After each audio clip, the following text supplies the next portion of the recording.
abolisi plus amnesti sama dengan koalisi. Saya bilang kalau koalisinya memberantas korupsi, why not?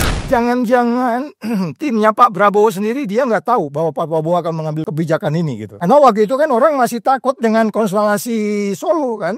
Itulah anak buah Pak Prabowo juga mikir-mikir, jangan nyinggung-nyinggung orang dia baru berkunjung ke sono, jangan gua kena tabok tar kan gitu deh. Ya, itu juga yang mengejutkan Pak Saud. Iya, Karena Prabowo dan Jokowi habis bertemu, tapi kemudian keputusan politik Prabowo memberikan amnesti dan abolisi. kepada Hasto dan abolisi kepada Tom Lembong. Ini seperti menampar wajah Jokowi ya.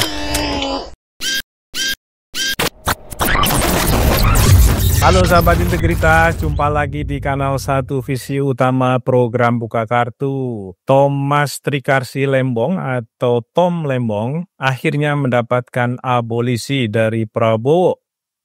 Dalam beberapa hari setelah dipenjara, Tom Lembong akhirnya dibebaskan dan ini merupakan salah satu perubahan politik pada lanskap nasional yang sangat jelas.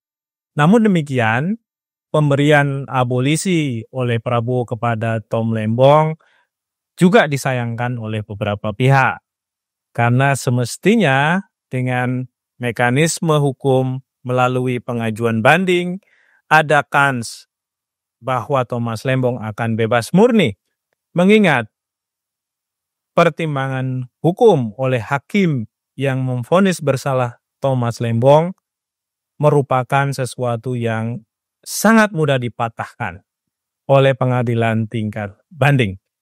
Nah, sementara pada saat yang sama, abolisi yang diberikan Prabowo kepada Tom Lembong mungkin juga memberikan implikasi politik. Misalnya, Tom Lembong menjadi tidak bisa lagi leluasa memberikan kritik kepada pemerintahan hari ini. Nah, untuk mendiskusikan soal itu, kita sudah bersama-sama dengan Pak Saud Situmorang, mantan pimpinan KPK yang juga merupakan salah satu sahabat kita bisa bilang dari Tom Lembong. Apa kabar Pak Saud? Halo Mas Atan, baik. Pak Saud, terima kasih sudah mampir lagi. Ya, hari ini kita ini dulu disclaimer dulu ya. Hari ini tanggal 3 Agustus. Mas Lembong menerimanya itu tanggal 1 Agustus kira-kira. Kan hitungnya dari Kepresnya ya. Betul. Oke, lanjut Mas. Oke, nah ini gimana Pak Saud ya? Sahabat, keluarga, kuasa hukum Tom Lembong ketika mereka mendapatkan kepastian bahwa Kepres abolisinya keluar, apakah semua secara bulat sepakat atau sebenarnya ada dinamika juga? Ya menarik memang ya sebenarnya ya. Kalau tuh tanggal Jumat itu kan yang tanggal 1 ya waktu itu ya. Ya. Seingat saya itu tanggal 1 Agustus Jumat itu kan malam ya. Supaya pemirsa kita sedikit melihat kronologisnya jadi 3 hari yang lalu. Jadi kalau saya sendiri memahaminya itu tanggal 31 Kamis malam. Wow. Ya, Kamis malam saya dengar berita surprise, kemudian saya di media yang saya ingat di Nusantara TV, nanti dilihat di Nusantara TV, dan di situ kita terus terang aja surprise, semuanya juga surprise. Even Ari sendiri juga surprise karena dia tidak pernah diajak bicara, tiba-tiba berkomunikasi. Kalau kita katakan Jumat itu, Kamisnya kita nggak tahu Kamis jam berapa dia berkomunikasi dengan teman-teman di DPR bahwa akan ada pemberitahuan ya. Saya menilai pemberitahuan karena mereka nggak ketemu, nggak ada apa, cuman komunikasi. Yang saya tangkap ya. Dan itu kan saya dengar cerita itu ketika kita sudah di dalam Cipinang. Jam 09 sampai jam 9 itu kan Pak Anies dengan Repli mencoba sudah berada di lokasi. Ya saya sendiri seingat saya selesai teman-teman sholat Jumat kita makan di rumah makan Padang di daerah Rawamangun. Setelah itu baru kita ke Cipinangnya itu berarti sekitar jam 2-an. Dari jam 2 itulah kita menunggu sampai jam keluar itu menjelang jam 20 lebih atau jam 9 gitu ya. Nah di situ saya melihat baik Pak Anies, baik pengacara juga dalam ini Mas Ari dan lain-lain, mereka nggak pernah ada komunikasi apapun. Jadi kekhawatiran yang disebut sebagai ada deal dan seterusnya nggak ada sama sekali. Ya, jadi artinya saya juga kemarin di TV One juga kan ya waktu Mas Anton mau hubungi saya, nanti coba lihat itu juga saya menjelaskan di situ memang ada diskusi yang disebutnya sebagai abolisi plus amnesti sama dengan koalisi gitu ya. Nah, judulnya tuh gitu. Saya langsung lihat judul itu ya yang begitu-begitu mah ya menarik buat saya, makanya saya bilang abolisi plus amnesti sama dengan koalisi. Saya bilang kalau koalisinya memberantas korupsi, why not? Saya bilang gitu. Iya kan? Kalau katakanlah kan ini kan orang masih terpantau, orang kan masih melihat ini kan konstelasi pilpres. Dan dari cara seorang teman wakil menteri yang hadir di forum itu di kemarin berita malam itu tanggal 2 kemarin juga saya lihat menanggapi case ini masih dikaitkan dengan konstelasi pilpres. Saya sendiri nggak ada berpikir begitu. Artinya orang masih melihat ada yang memberi amnesti abolisi karena menang pilpres, ada orang yang 2 kalah pilpres. Kenapa mikir kayak gituan gitu loh. Yang saya pikirkan adalah, iya benar saya surprise. Yang saya pikirkan adalah bahwa ada proses tindak pidana korupsi yang katakan fultoidnya masih dipertanyakan. Artinya kita juga masih mengevaluasi pikiran jaksa. Ya kita kan 4 tahun berinteraksi dengan jaksa-jaksa keren juga kan di KPK kan. Mereka dokter loh rata-rata. Ya kan nggak gampang juga jadi dokter gitu kan. Nah, jadi artinya saya berpikiran di sana gitu. Jaksa sama hakim. Makanya saya selalu beberapa tempat tuh hakimnya tuh yang namanya DPA itu yang saya bilang itu kan. Purwanto sama Alip itu sesat pikir yang saya bilang begitu kan. Demikian juga penuntutnya. Jadi pikiran saya di situ. Saya juga berpikiran kemarin kalau ini ditanyakan apakah masuk ke substansi dari proses sebelum Lembong menjabat sampai kemudian Lembong selesai dari kementerian perdagangan dia pindah ke BKPM itu jelas. Jadi kita nggak ada ragu bahwa di situ nggak ada peristiwa pidana. Itu hanya kemudian dicari-cari dan apalagi kalau kita bicara mainstream ya, kickback dan seterusnya. Saya pikir mau bicara itu. Tapi saya surprise-nya itu tadi. Orang berpikiran akhirnya ada deal itu. Dan kayak saya lihat kemarin makanya waktu di luar offline juga saya berdiskusi dengan teman-teman di TV One itu. Pemikiran orang kok larinya ke sana gitu ya. Ya bahkan kita nggak terpikir sama sekali. Dan Ari juga bilang begitu. Dan secara eksplisit juga Pak Anies bilang, kita nggak diajak, nggak ada cerita loh, saya mau ngasih ini, begini, enggak, tiba-tiba mereka mengambil keputusan. Sehingga saya berpikiran gini akhirnya, jangan-jangan timnya Pak Prabowo sendiri dia nggak tahu bahwa Pak Prabowo akan mengambil kebijakan ini gitu. Karena waktu itu kan orang masih takut dengan konstelasi Solo kan. Iya kan?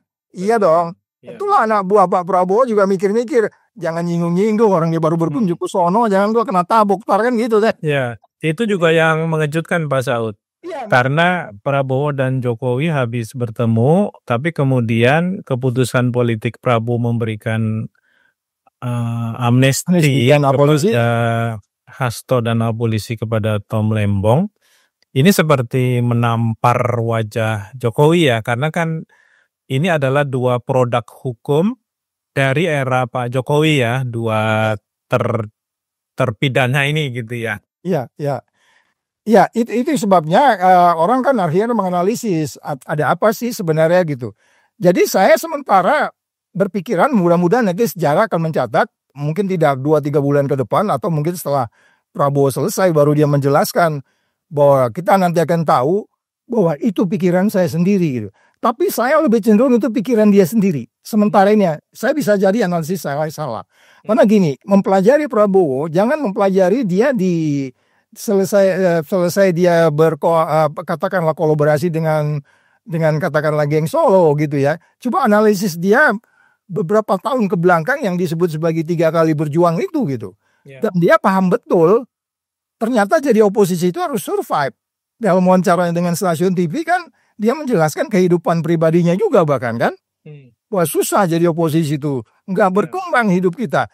Jadi saya pikir dari perjalanan hidup yang tacit knowledge-nya cukup tinggi itu, artinya ada ilmu-ilmu tersembunyi yang dipahami oleh Prabowo sehingga merasa saya dulu dibeginikan dan saya tidak mau menggitukan lagi gitu, bisa jadi gitu loh. Jadi nanti ini analisis saya boleh salah boleh enggak, nanti sejarah akan Oke, podcast kita hari ini mencatat itu. Betul. Pak Saud, saya nggak mau bawa Pak Saud menganalisis isu politiknya ya, karena bagaimanapun Pak Saud background-nya lebih banyak di KPK. Nah, karena isunya KPK itu kan salah satunya ya mekanisme check and balances itu harus ada kalau negara itu pengen anti korupsinya kuat gitu ya. Nah, dengan pemberian abolisi kepada Tom Lembong, artinya kalau kita menyebutnya ini sebagai gerbong politiknya Anies Baswedan gitu ya. Apakah dengan demikian maka satu kakinya Mas Anies dan kawan-kawan itu diikat oleh Prabowo sehingga ya tetap saja sulit untuk kemudian nanti menyampaikan atau memberikan kritik atas berbagai hal yang terjadi di era pemerintahan Prabowo. Apakah akan sampai ke sana Pak Saud? Ya, itu sebabnya ketika proses akan dilakukannya putusan terhadap Tom Lembong itu, Tom Lembong kan sudah bilang 1 hari saja saya dihukum, saya akan banding. Artinya apa yang bisa kita ambil dari cerita itu bahwa perlawanan itu akan dilakukan, ya kan?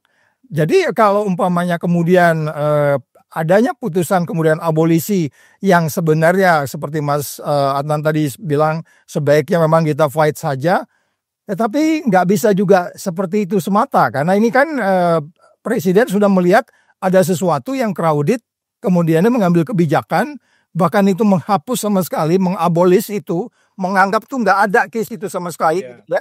Itu saja sebenarnya sudah pengakuan negara, karena bagaimana kan ini politik hukum juga gitu. Betul. Jadi kalau keraguan kemudian kaki kita berada di satu sisi gitu, itu yang kemarin saya jawab di salah satu stasiun TV, yang menjadi menarik adalah what next-nya gitu. Jadi kalau Pak Prabowo sekarang mengatakan bahwa akan ada penegakan hukum, politik hukum, pembangunan hukum, yang berjalan sesuai dengan kalau kita bicara tindak pidana korupsi profil materialnya yang harus kuat, ya saya mengatakan bahwa apa yang dilakukan oleh Prabowo dalam hal ini, teman-teman juga kemarin tidak bicara lebih lanjut tentang penolakan gitu. Pernyataan resmi dari Ari sendiri dia menerima, tetapi please ini bukan karena kesalahan. Ini jelas menegaskan bahwa tidak ada peristiwa pidana yang bisa ditimpakan kepada Tom Lembong, which is arti lainnya adalah ya kita tidak mempunyai sesuatu posisi untuk kemudian kita tidak berani untuk mengatakan berkoalisi dalam pengertian memberantas korupsi. Jadi artinya arti lainnya adalah bahwa kita tidak dalam posisi dalam hal ini Lembong dan teman-teman lain lah ya, tidak dalam posisi untuk kemudian ada posisi-posisi yang melemahkan kita atau ada posisi bargain, ada tukar menukar gitu nggak ada sama sekali. Oke. Itu sebabnya makanya saya katakan kita bicara what next-nya. Nah kalau kita bicara di TV kemarin juga saya bilang what next-nya, ada wakil menteri juga di situ dari Gerindra di situ di forum itu yang saya anggap dia bisa juga menyuarakan bahwa what next-nya itu adalah kita nggak mau juga Pak Prabowo berada di potongan-potongan gini, piecemeal ya nggak?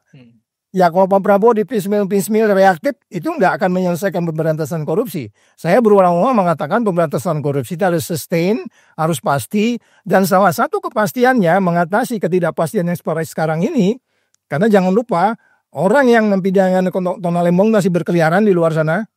Ya dong, ini nggak jadi sendiri begitu aja. Ini nggak terjadi sendiri begitu aja. Ya seorang jaksa yang seharusnya knowledge-nya bener nggak sini, rentut saya ini bener nggak sini gitu ya. Pak Saud, maaf saya potong. Berarti abolisi kepada Tom Lembong ini bisa dianggap atau bisa dibilang tanpa syarat gitu ya? Yap. Okay. Itu clear. Oke, siap. Dan saya pikir itu yang menarik.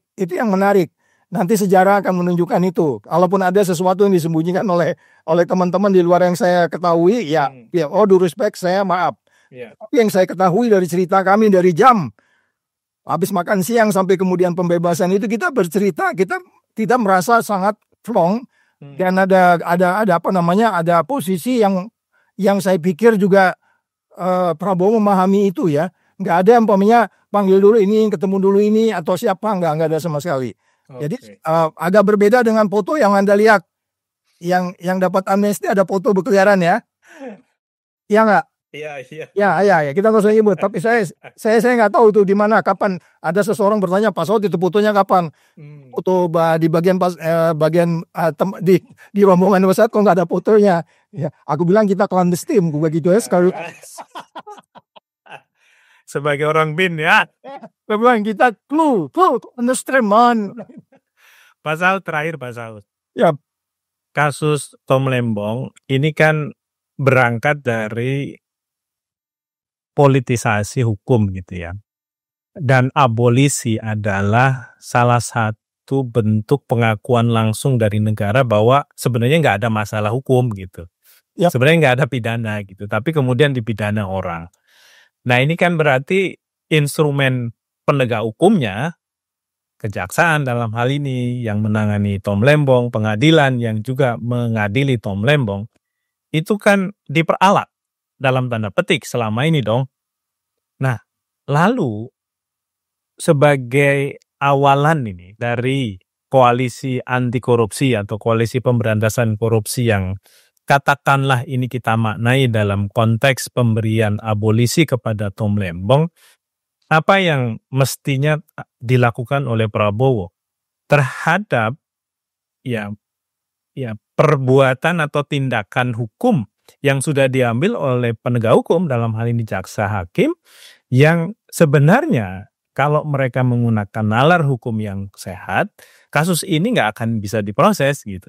Tapi toh diproses gitu ya. Nah ini bagaimana upaya-upaya untuk kemudian secara fundamental memperbaiki infrastruktur hukum yang sudah sangat tercemar oleh kepentingan politik, Pak Saud? Ya itu kembali lagi dengan statement saya kemarin di beberapa tempat juga, mulai dari di beberapa stasiun TV, saya menjelaskan bahwa ketidakpastian cukup tinggi. Yes, of course, ketidakpastian cukup tinggi karena indeks persepsi korupsi kita 37, ada banyak persoalan di situ. Makanya saya mengatakan, Pak Prabowo, with all due respect, please bikin saja Perpu, kembalikan Undang-Undang KPK, supaya kemudian ketidakpastian ini menjadi tinggi. Karena Mas Adnan juga punya pengalaman di bagaimana periode 1, 2, 3, 4 kepemimpinan KPK yang nggak bisa disentuh. Walaupun ada seorang presiden marah-marah, kita nggak peduli, nggak dengar kayak gitu kan. Nah itu akan men-challenge, itu akan membuat Prabowo akan membangun yang saya bilang strong signal ke pasar. Oh ini negara mulai baik lagi, yuk kita ke Indonesia investasi lagi, dan seterusnya. Jadi kalau memang mau keren, kalau memang tidak mau setengah-setengah, yang saya bilang piecemeal tadi, ini kan piecemeal nih, potong. Ya supaya dia menang di dalam satu frame memenangi pemberantasan korupsi, selain mengembalikan Undang-Undang KPK, kalau memang lambat di DPR, saya pikir jangan-jangan Pak Prabowo udah mikir juga nih, gua perpuin aja nih sekalian, mudah-mudahan gua salah ya, atau mudah-mudahan gua benar gitu. Mudah-mudahan benar dong. Ya. Kalau salah kan maksudnya terlalu excited gitu ya. Karena kita juga nggak nyangka kan ini bakal dia bikin keputusan kayak begitu gitu. Yang menurut saya formil material dari kasus ini juga bisa diperdebatkan. Jadi selain memang Perpu dari Undang-Undang KPK untuk dikembalikan seindependen mungkin, ya dan jadi perampasan aset diperbaiki, Tribunal Tipikor kita diperbaiki, Mas Adnan tahu pasal 2 pasal 3 ya dikenakan kepada itu dikembaliin. Kan beberapa teman-teman dia bilang bila perlu barang siapanya diganti. Jadi kata penyelenggara negara atau apa gitu, jadi penegasan. Jadi itu yang menurut saya lebih sustain buat presiden dan timnya, lebih sustain daripada mengatasi yang sepotong-sepotong ini. Yang kasus seperti ini akan banyak. Saya ulangi kembali lagi, orang jahat masih berkeliaran di luar, di Indonesia mempengaruhi siapa saja, free rider yang berkeliaran kemana-mana. Ini agak susah mengatasinya, sehingga kepastiannya harus diatasi dengan membuat Perpu itu. Mungkin semua teman-teman dari CW Mas Adnan akan diajak duduk untuk bicara. Kita lihat lagi strukturnya dari mana. Nah, mungkin itu yang saya pikir paling baik, Mas Adnan. Ya, kita siap lah kalau diundang untuk duduk bersama membahas lagi kira-kira strategi skenario pemberantasan korupsi yang efektif itu seperti apa ke depan ya. Ya, jadi koalisi against corruption, why not gitu kan? Ya, Jadi posisi kita masing-masing posisi jelas gitu. Dan saya pikir lebih gampang ngajak Prabowo bicara. Iya. Daripada yang sebelumnya. Oke Pak Saud, terima kasih untuk insight-nya. Jadi sahabat integritas, tadi sudah ditegaskan oleh Pak Saud bahwa abolisi kepada Tom Lembong itu tanpa syarat. Artinya Tom Lembong sebagai sosok yang kritis dan teman-temannya di luar sana tetap akan menyuarakan kebenaran, ya harapannya seperti itu. Akan tetapi juga kita harus ingat bahwa abolisi harus dianggap sebagai satu pijakan awal untuk mengubah secara lebih fundamental, sistematis, upaya-upaya penegakan hukum, terutama di program pemberantasan korupsi Prabowo. Jika Prabowo hanya fokus pada menyelesaikan masalah-masalah yang case by case, tentu ini tidak akan sustain dari sisi kebijakan, dan tentu pasar juga pasti akan mengalami ketidakpastian ya secara jangka panjang. Nah, ini tentu tidak baik buat Indonesia karena Indonesia butuh investasi, Indonesia butuh ekonominya tumbuh gerak sesuai dengan juga ambisi dari Pak Prabowo 8% pertumbuhan di akhir jabatannya. Kita ketemu lagi di lain waktu, sampai jumpa.